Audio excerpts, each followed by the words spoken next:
Classes के online digital class में आपका स्वागत है। हम लोग ब्लड रिलेशन के वैसे क्वेश्चन पर बात कर रहे हैं जिसमें कि सेंटेंस बेस्ड क्वेश्चन है और जहाँ रहता है पॉइंटिंग टू पर्सन, किसी व्यक्ति की ओर इशारा करते हुए कोई महिला या पुरुष बोलता है, या पॉइंटिंग टू फोटोग्राफ की इशारा करते हुए कोई महिला या पुरुष बोलता है। यहाँ डिपेंड करता है, ये जो रिकॉर्डेड स्पीच हम लोग लिखे हैं इसी को बेस मान के हम लोग बनाएंगे। और क्वेश्चन का जब भी शुरुआत करेंगे तो हम माई से करेंगे, माई से। ये माई इंपॉर्टेंट की पॉइंट है और इस माई में देखेंगे ये बात को कौन बोल रहा है। इस क्वेश्चन में हम लोग देख रहे हैं pointing to person in the photograph, या तो फोटोग्राफ हो सकता है या सिर्फ वो व्यक्ति की ओर इशारा करते हुए, लेकिन इस क्वेश्चन में है pointing to a man in the photograph. एक फोटोग्राफ में एक मैन है, मेल है, उसकी ओर इशारा करते हुए यही है, he is the father of my daughter in law brother in law. यहाँ शुरू करेंगे माई से। माई फीमेल है इसलिए माई से दी यहाँ पे। Daughter in law brother, daughter in law मतलब बहू, बहू का देवर। बहू का देवर जैसे ही बोलेंगे हम लोग, मेरे बहू का देवर। यदि दिक्कत हो बोलने में तो आप इसको 3 बार बोल सकते हैं अंतर्मन से, आपको जवाब मिलेगा। जैसे ही बोलते हैं मेरे बहू का देवर, यानी ये पूरे के बदले में आप इसको लिख सकते हैं सन। और अब लिख सकते हैं इसी चीज़ को बढ़ा के, द फादर ऑफ माई सन। कोई फीमेल बोल रही है मेरे बेटे का पिताजी, यानी उसका हस्बैंड हो जाएगा ना, माई हस्बैंड।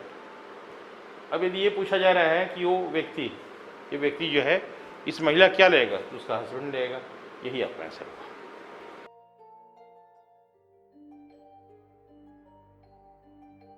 ब्लड रिलेशन के नेक्स्ट क्वेश्चन की ओर हम लोग जाते हैं। वैसा क्वेश्चन इन लॉ, जिसमें कि इन लॉ वाला जो क्वेश्चन होता है बहुत ही कन्फ्यूजन होता है, उसी को लेके हम लोग इस क्वेश्चन पे बात कर रहे हैं कि पॉइंटिंग टू ए वुमन, एक औरत की ओर इशारा करते हुए एक आदमी बोलता है मैन सेज, यानी ये माई जो है ये मेल है। यहीं से शुरुआत करेंगे, जब भी शुरुआत करेंगे माई से शुरू करेंगे। सन in law, sun in law मतलब दामाद, और दामाद के भाई, सन इन लॉ ब्रदर है ना, इसलिए दामाद के भाई। ओनली सिस्टर इन लॉ दिया, दामाद के भाई की इकलौती भाभी, इकलौती भाभी।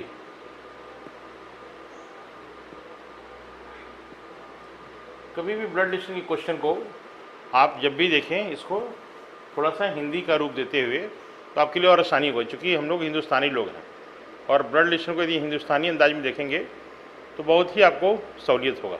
जैसे दामाद के भाई की इकलौती भाभी, दामाद के भाई यानी दामाद की पत्नी हो जाएगी, ये दामाद की पत्नी। और दामाद की पत्नी जो होती है वो बेटी होती है, इसके बदले में लिखेंगे डॉटर। अब हो गया द मदर ऑफ, इसको यहाँ से घेर देंगे, the mother of my daughter, मेरी बेटी की माँ, यानी वाइफ हो जाएगी ना, शी इज वाइफ। वो महिला जो है उस व्यक्ति की वाइफ हो जाएगी। इस तरह के इस क्वेश्चन को सॉल्व करेंगे।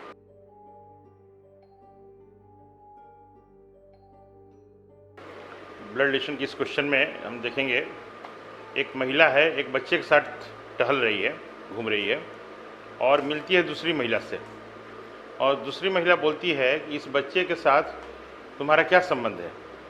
तो महिला बताती है उस बच्चे के विषय में कि माई मैटरनल अंकल, यानी उसका मामा, उस महिला का। तो माई जो है एक फीमेल है, इसके लिए हम लोग अपने सुविधा के लिए ए मान लेंगे। इसके मामा हो गए बी,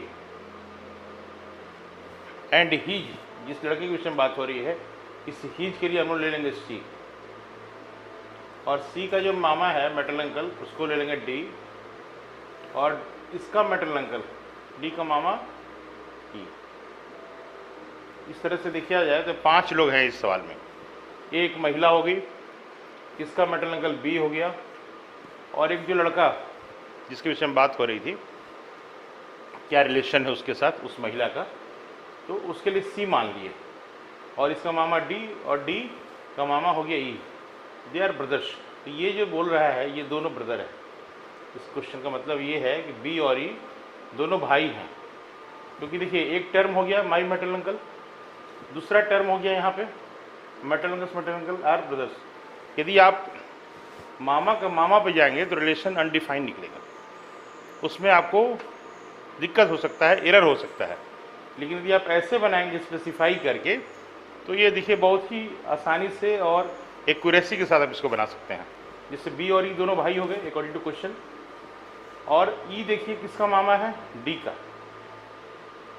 और बी किसका मामा है, ए का। तो ये ए और डी का मामा कॉमन हो गया, जो ए और डी का मामा है वो बी और ई है। तो मामा कब कॉमन होते हैं? आपके जो मामा हैं और किसके मामा हो सकते हैं? आपके अपने सगे भाई बहन के हो सकते हैं, या आपके मौसेरे भाई बहन के हो सकते हैं।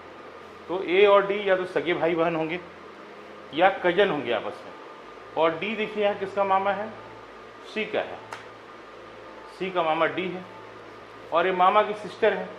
तो मामा की जो सिस्टर होती है वो माँ हो सकती है या मौसी हो सकती है। यदि ये माँ है तो सी बेटा है, यदि ये मौसी है तो ये नेफ्यू है। यदि ये सवाल में रहेगा कि ये लड़का क्या लगेगा, तो इसके लिए या तो सन हो सकता है या नेफ्यू हो सकता है। उम्मीद है आपको समझ में आया होगा और आप इसको आसानी से सॉल्व कर सकते हैं।